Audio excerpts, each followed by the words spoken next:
മോനെവിടെ? ആര്? നിങ്ങളുടെ മോൻ ആകാശ് എവിടെന്ന്? അവൻ മുറിയിലെങ്ങാനും കാണും. ആ അയ്യോ, ഗവൺമെന്റ് ഉദ്യോഗം കിട്ടിയപ്പോ എന്തോ ഒരു ധൃതിയായിരുന്നു അങ്ങ് ഓഫീസിൽ പോകാൻ വേണ്ടി. ഇപ്പൊ എന്താ മുറി കയറി അടയിരിക്കുന്നത്?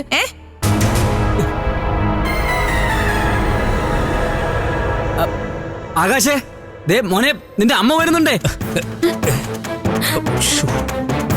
നിങ്ങൾ എന്തിനാ ഇങ്ങനെ കിടന്ന് അലറി വിളിക്കുന്നേ? എനിക്ക് അവനെ വിളിക്കാൻ അറിഞ്ഞൂടെ?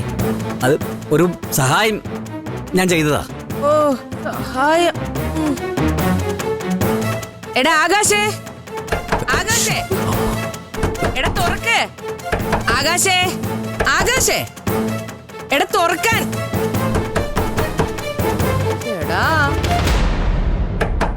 എടാ തുറക്കടാ. ഇപ്പെന്താ ചെയ്യാ? എടാ കഥ തുറക്കടാ അങ്ങോട്ടെ. അമ്മേ, ഞാൻ ബാത്റൂമിലാ. കുളി കഴിഞ്ഞ് അങ്ങോട്ട് വരാം. ഡാ, നീ ബെഡ്റൂമിലാണോ കുളിക്കുന്നേ? ശബ്ദം കേട്ടിട്ട് ബാത്റൂമിലെ പോലെ അല്ലല്ലോ. ഡാ തുറക്കടാ അങ്ങോട്ടെ. അവന്റെ ഒരു കുളി. ആകാശേ, വേഗം അങ്ങോട്ട് തുറന്നേ. എടാ കഥ തുറക്കടാ അങ്ങോട്ടെ. അമ്മേ, ഞാൻ ഈ ഡ്രസ് ഒന്ന് മാറിയിട്ട് വരാം. ഒരു 2 മിനിറ്റ്.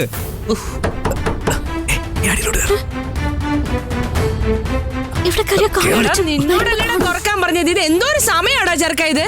തുറക്കടാ അങ്ങോട്ട്. എന്താ? അവൻ കുളിക്കാന്ന് പറഞ്ഞില്ലേ, പിന്നെ എന്തിനാ അങ്ങനെ ബഹളം വെക്കുന്നത്? അല്ല, അവൻ കുളിക്കാണെന്ന് നിങ്ങൾ എങ്ങനെ അറിഞ്ഞേ? അല്ല, അവൻ പറഞ്ഞത് ഞാൻ കേട്ടതാണല്ലോ.